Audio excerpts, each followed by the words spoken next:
It's time now for County-Wide, a special presentation of Yavapai Broadcasting News. Join Paul David and Brad Miller as they talk with our community's leaders, newsmakers, and people in the know. You'll hear about the hot topics that affect all our lives here in Yavapai County. And now, here's today's County-Wide. Studio today. Steve Estes is here today, and we're going to be talking about the Verde Valley Land Preservation, which you are the outreach coordinator for. Director, yes. Director. Director. Give me my due. Yeah. Welcome back to studio. Thank you so much. We had you here last year. Yes. And we were talking Verde Valley Land Preservation. I think maybe we should recap that real quick for folks who don't know who you are and what that group is. Well, I work for Verde Valley Land Preservation, and what they do is preserve land. That's their entire mission, is to make sure that land is preserved, open space is preserved, in order to make sure that we have the healthiest possible human and other environment in our Verde Valley. How's that coming along? Well, it's coming along quite well. That's quite an endeavor. Lot of things going. It's quite an endeavor. It's quite an endeavor, and it covers a lot of area, and gets into water and gets into partnerships with other organizations that do things for the environment that enhance our open space experiences. Now, you guys focused on just the Verde River, because you've got a beautiful picture of the Verde River behind you right now. Oh, do I? But is it just the Verde River where you're kind of looking at that corridor alone? Actually, no. For the Verde Valley Land Preservation is all about the entire Verde Valley. Okay. And in terms of the water projects that are going on throughout the area, and of which we're a big part.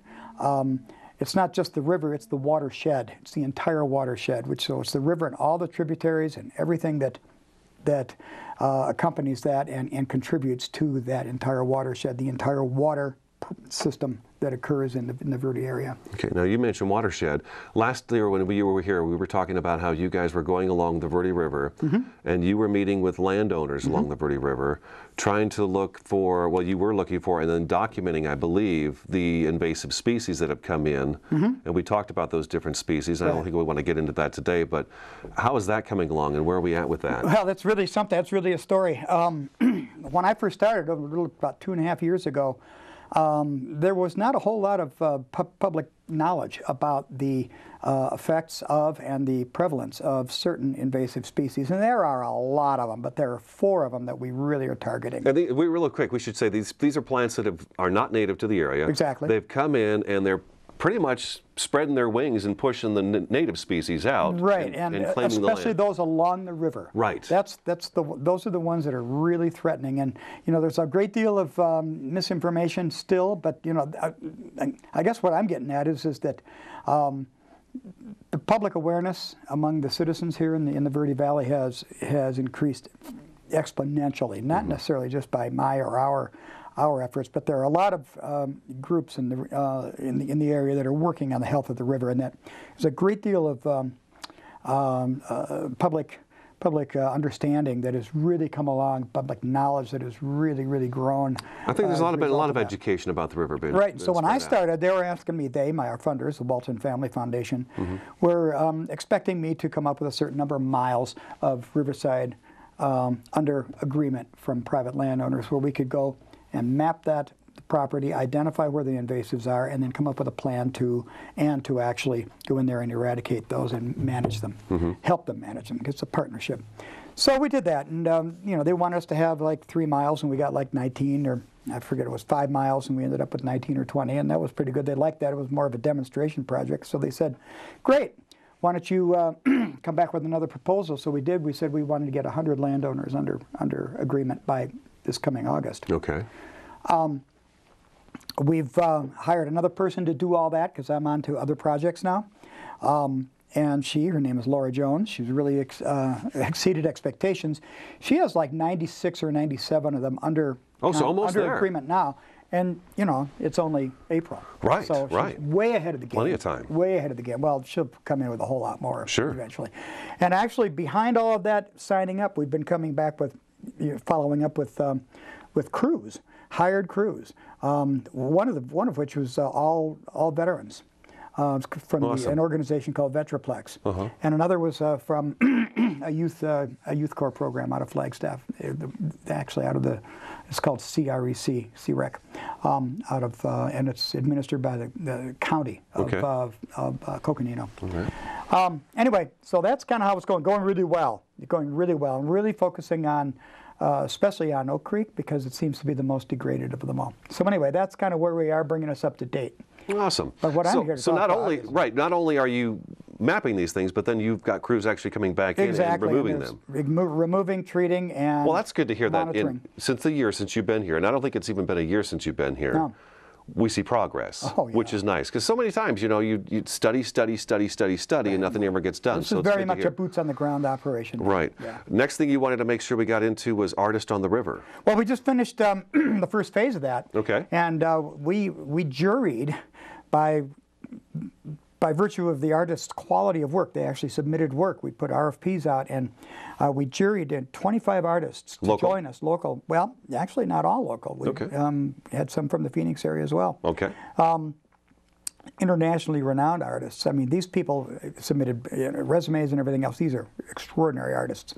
And we, the program is to put them on the river with a guided kayak service, Sedona Adventures, and so they were outstanding. And we put them on the river for 3 days and 2 nights. Oh, Camped, overnight thing. Okay. And they were on the river 3 days, and they were doing art along the way, many of them.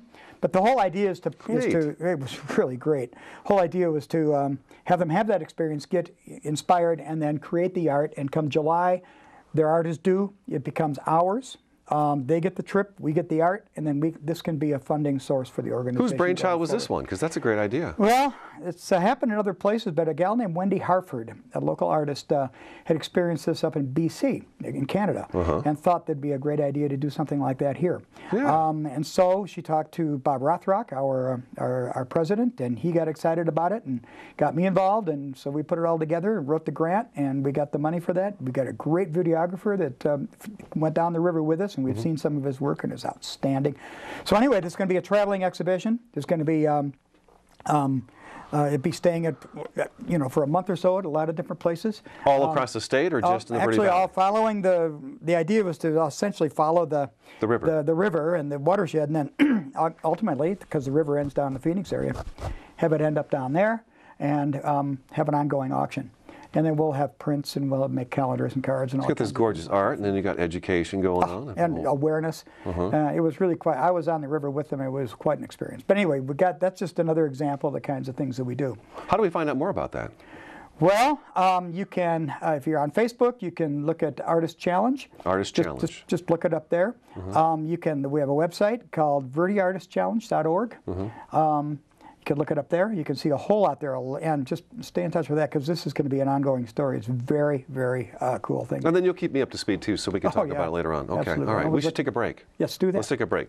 Verde Valley Land Preservation Outreach Director Steve Estes in studio today. I'm Paul David. This is Countywide. We're going to be back in just a couple minutes. Stick around.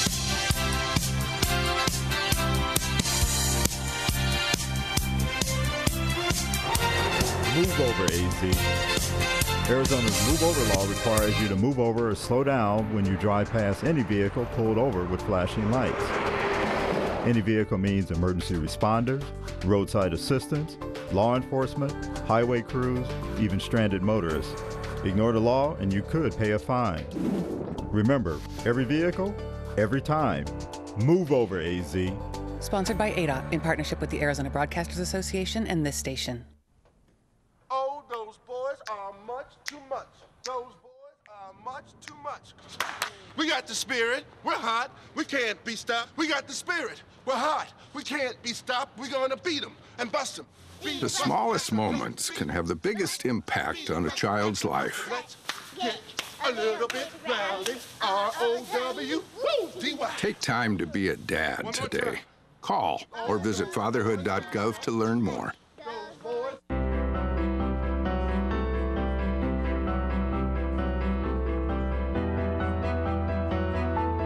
Body language can tell you all sorts of things. Like someone is having a stroke. Know the sudden signs. Learn fast. Face drooping, arm weakness, speech difficulty. Time to call 911 and get them to a hospital immediately. learn the body language, and spot a stroke fast. Here in northern Arizona and throughout Yavapai County, people count on Orkin Pest Control. With over 100 years of combined experience, nobody knows how to protect your home or your business from harmful or annoying pests like the Orkin man. To start service, contact your Northern Arizona Orkin Pest Control. In the Verde Valley, call 567-5100 or Orkin Pest Control in the Prescott area at 77.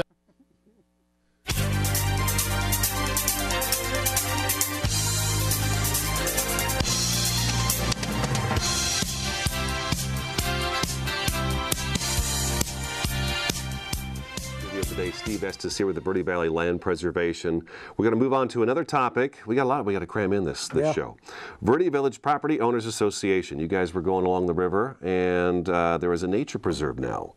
Yeah, and that's the short story. Right, that's the short story. So give me the long version of kind of what happened. The middle-sized story is that I was doing my regular work, talking to, actually at that time, the president of the Property Owners Association, because they own a 35-acre piece of land along the floodway there, just off Comanche. Okay. Okay, and I saw that on the maps, and I said, you know, this is a chunk of river that we want to take a look at and make sure we talk to the owner about, because there's a lot of river there. And so I did, and actually she was walking down there for the first time in a long time and with me, and I was pointing out some of the invasive species and telling her about the program and such. She said, well, I'm all for that. But while we were there, about a half hour into our walk, she was just amazed by how beautiful it really was. She just hadn't been there in a long time. We really brought that back to her. And she says, you know what we really need down here are police. I said, well, not in that business. Right. And you're out in the county, and so police coverage can be a little thinner than, say, like in the city. Sure, sure. And even though you have a real urban environment there. What were the issues? Oh, a lot of issues. Four-wheeling, trespassing, dumping of all kinds of things, garbage, computers, washing machines, dryers, mattresses, just general junk. Basically, it was turning into a dump. It was a dump. It actually was a dump. Wow. And they had, every year they had to do great big cleanups in connection with, say, the Cottonwoods cleanup and stuff. Right, and the county would get involved and help and get dumpsters and some personnel and trucks. And then by the next year, it's all back again? By weeks or so later, it's all back again. Okay. So I said, well, I got to thinking about it, and went back, and I said, well, I don't know what we can do, but talked to some of my cohorts and partners, and we really partnered up with a lot of different people. Friends of the Verde River Greenway, an organization that is very closely aligned with VVLP, got involved. They helped us find a granting source, the U.S. Fish and Wildlife Partners program, it's called, and partnering with private landowners. The Game and Fish? Yeah, U.S. Fish and Wildlife. U.S. Fish and Wildlife, sorry. Service, yeah. Okay. They came across with about $25,000. Nice. And essentially what we did with that is we removed all the invasive species. We got them under treatment, got them out of there, using that Vetroplex organization again. And while they were doing that, we were putting up world-class gating, like you might see at the in the national parks, in two locations to keep large vehicles out of there, and also any other motorized vehicles that we're trying to keep out of there. It's locked. It's a world-class, big time outdoor gate, not just a little fence. Right. And then we strategically placed, because we mapped all this using GPS mapping, we saw where all the wildcat trails were coming in, and a little explanation in a minute as to where they're coming from. But what we did is we strategically placed over 70 one-ton boulders across existing trails and across places where we thought that they might go after we put boulders in. Right, we can't go this way, so let's go this way. Right, so we tried to anticipate that. We placed those in there as well, and then put up a really nice kiosk proclaiming the area now to be preserved, and no motorized vehicles allowed, no overnight camping, use the right kinds of outdoor ethics. Carry it out what you carry in. Don't leave garbage, things like that.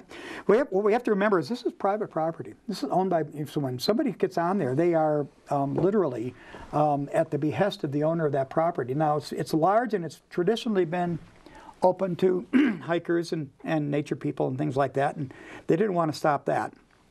But one of the problems we have with managing this is that this property lies behind along the river, and it's hard to explain on the radio. Maybe the TV people can get it.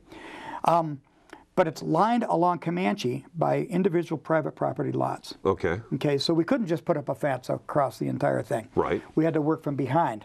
But what's happening, and what a lot of people don't realize what they're doing when they're going across these empty lots, is they are trespassing. They're violating the law.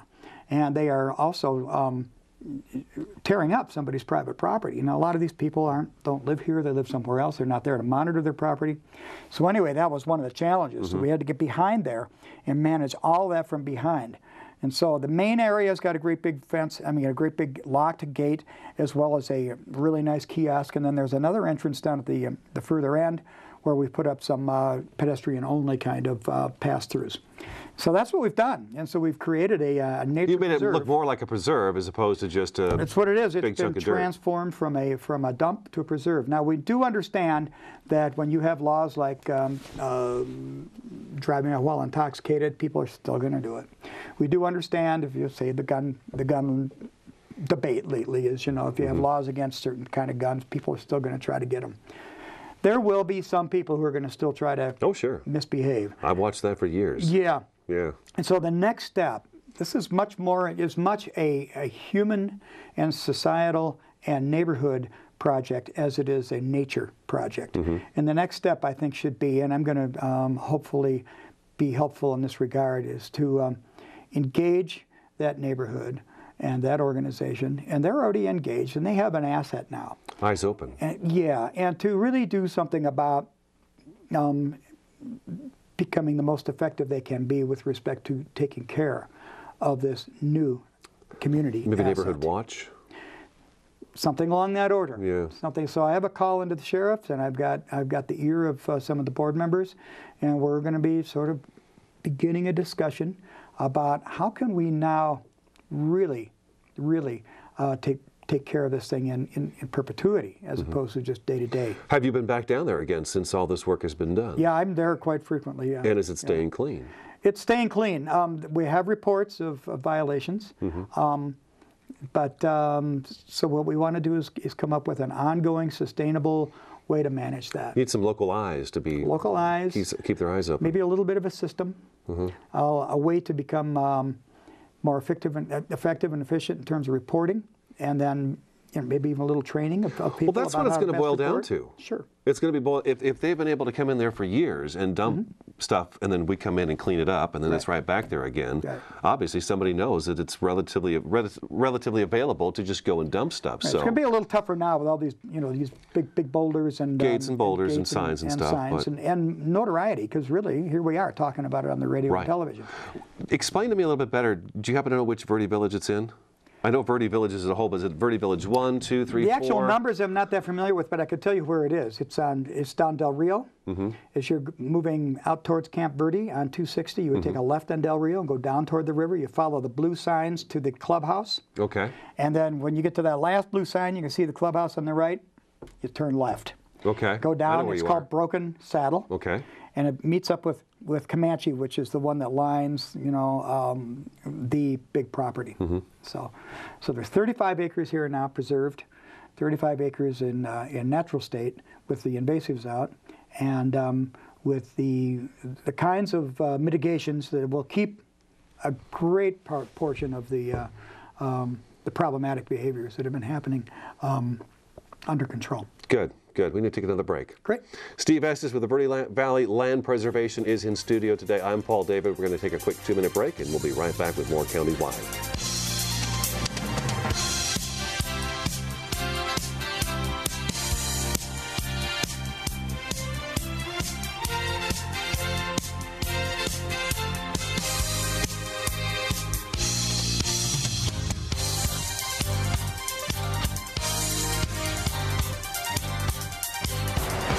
Move over, AZ. Arizona's move over law requires you to move over or slow down when you drive past any vehicle pulled over with flashing lights. Any vehicle means emergency responders, roadside assistance, law enforcement, highway crews, even stranded motorists.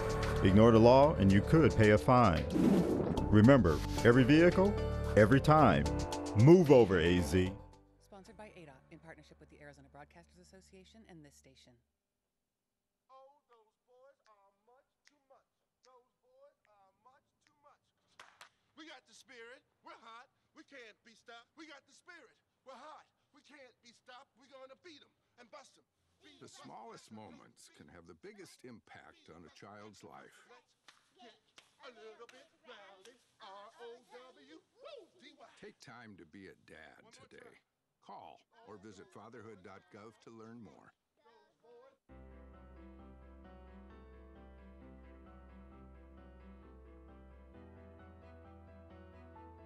Body language can tell you all sorts of things. Like someone is having a stroke. Know the sudden signs. Learn fast. Face drooping, arm weakness, speech difficulty. Time to call 911 and get them to a hospital immediately. Learn the body language and spot a stroke fast. Here in northern Arizona and throughout Yavapai County, people count on Orkin Pest Control. With over 100 years of combined experience, nobody knows how to protect your home or your business from harmful or annoying pests like the Orkin Man. To start service, contact your Northern Arizona Orkin Pest Control. In the Verde Valley, call 567-5100 or Orkin Pest Control in the Prescott area at 775-8772.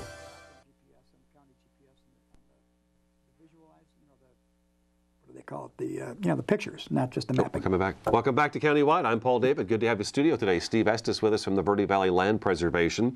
We got a couple minutes left of the program, but we have an event coming up on May 9th. Right. Why don't you tell me a little bit about that? Well, May 9th, Thursday, at 4:30 p.m., we're going to have a dedication of this this preserve. We're going to celebrate the volunteers. I forgot to mention them. A lot of volunteers came and helped out. Celebrate the other partners and give them recognition and dedicate this site officially. And then we're going to move on up to the clubhouse and we're going to put on an open space forum where people can learn about preservation of open space. There'll be 3 speakers, one of them talking about the Farm Bill programs that can help agricultural folks preserve open space, another about the financial incentives, and another about successes that have been experienced in other parts of the state with respect to preserving open space. Nice. The good news is, and boy, this is what's going to hopefully bring the crowd out, is be a free dinner. Food always does it. Yep, we're going to have a nice barbecue. So free food, a really great forum of just 3 20-minute talks, and they'll be very interesting, and a celebration of the brand new nature preserve. It's, the reclamation of that land, basically. Yeah, it's really gorgeous, and I would invite anybody to go down there and just walk along that because it is stunningly beautiful, and the wildlife in there is all over the place. You'll see the best wildlife viewing anywhere in the area. I bet they're pretty happy with you guys too, aren't they? We've formed a fine relationship and a fine partnership, and I must mention Margaret Paddock. She has been the president up to just a couple of weeks ago, and it was her that really pushed this through and helped get people to listen to what could happen. And she had the vision, and we helped her realize that vision. Well, as I said, we're out of time, but it's nice to have you come in a year after you were here, less than that even, and tell us that so many things have been done. It's not just a study, it's not just looking at it, just not mapping it, but things have been mapped, things have been dealt with, and then you're even branching off from there already, so that's fantastic. Thank you so much. Steve Estes, thanks for coming in. We'll talk to you again soon, all right? My pleasure. All right, that's today's program. This is Countywide. We will talk to you again next time.